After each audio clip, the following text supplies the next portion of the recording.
Hello friends, this is Scott, and it's August 6th, and I'm in my neglected front yard looking at my umbrella tree. Now, I did a video last year that was pretty popular on how to prune this umbrella tree, and just recently though, somebody told me that's not the formal name of this tree. This is called a Weeping Mulberry.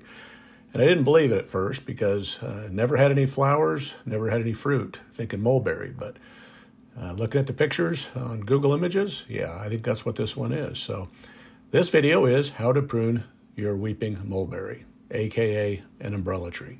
I'm sure there's several types of trees that will form like this, so this technique would work for all of them. Now, the first time I did a video on this tree, I just used loppers, and then somebody commented that, hey, that's the hard way to do it. Why don't you just get some hedge trimmers? So I got my hedge trimmer out. That should have been an obvious thing for me to think about, but I didn't. So I'm using a hedge trimmer just to get this shape started. And again, an umbrella tree or a weeping tree can be any height you want it to be. You can leave it all the way to the ground, or you can cut it taller, cut it shorter.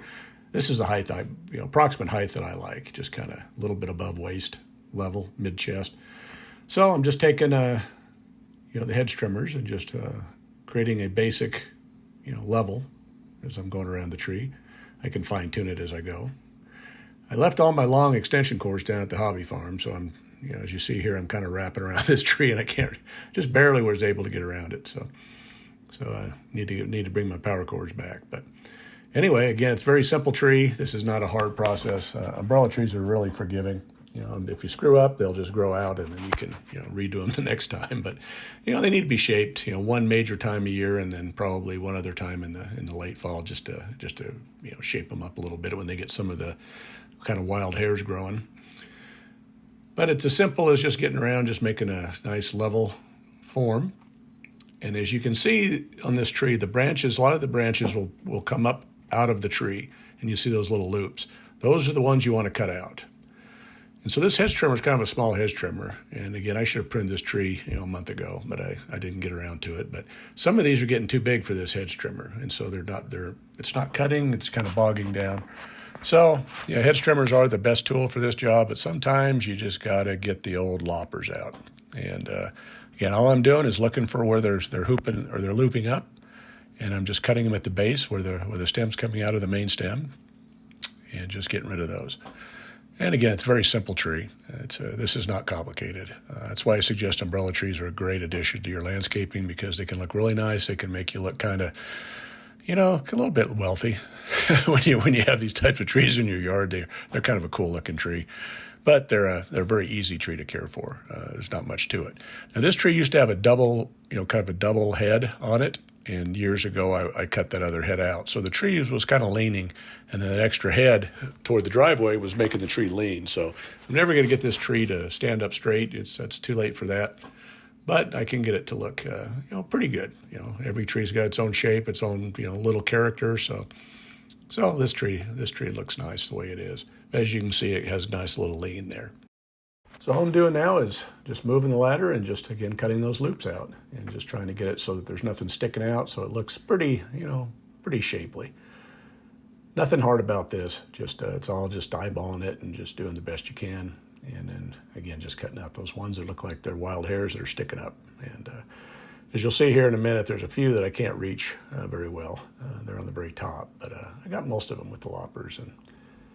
And here I'll show you how I'm trying to get to the very top ones. And I should have stepped up a little higher on the ladder, but I wasn't in a very balanced place here, not very level. So I didn't want to get too crazy up the ladder and end up falling down. So I'm reaching. And I think I could get all of them, but then there's that one little one at the top. I'm reaching. I can't get it, so I had to get it with with the hedge trimmers. But again, just moving around the tree, just standing back, watching it a little bit, looking at it, and then coming back and whacking some more, and stepping back and looking at it and whacking some more. And yeah, it just takes a few minutes. It's really a very, very forgiving, very simple tree. And I'm almost getting down to the end of this, where I'm going to do some fine tuning with the hedge trimmers. But again, just getting the last of the ones that are looping up, and as you can see, that's all the only ones you remove. It's just those on the leaves that are sticking out. They happen to be growing straight out.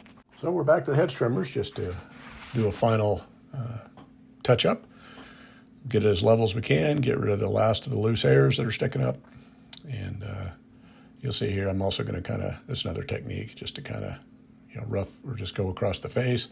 That way you get any of the leaves that are sticking up. So just trying to make it look more uniform. Pretty simple. But the hedge trimmer does work well for the smaller branches. It's the best tool. But when you get the thicker branches, it won't work. This little one anyway. I need to get me a more industrial size, but I don't use hedge trimmers very much. I don't have a lot to trim with, with this type of a tool, but it's handy to have. And yeah, very simple. So here's a look at the carnage from the pruning. And it's, it's a little bit of material, but it's not a big deal to clean up. But you do have a little bit of a mess. Now, I have in the past fed this material to the chickens, and I'm not sure how they liked it or not. It seemed to disappear, but I'm just going to throw this in the garbage today. I don't think I'm going to mess with it. So bring the garbage can over and just load her up. And I wish we had a green waste that was involving yard waste, but we don't. Our green waste is just recycle. So the stuff that we don't want to feed to the chickens or whatever, we just have to throw it in the garbage can. So here's a look at how we finished off. Again, much better. It's not perfect, but nothing I do is perfect. But it makes that kind of a nice looking tree. It kind of looks like a kind of a luxurious tree.